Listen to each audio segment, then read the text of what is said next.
हे शक्य आहे, परंतु हे कसे शक्य आहे? मला कृपयाचे उदाहरण देऊन स्पष्ट करावे.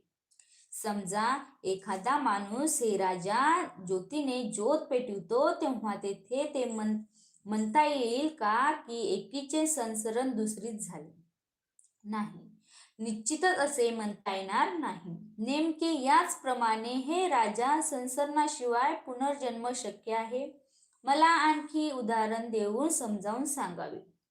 हे श्रेष्ठ राजा, तुझ्या बालपणी तुझ्या आचार्याकडून तू शिकलेला एखादा पाठ, कवितेचा एखादा चरण तुला आठवतो का?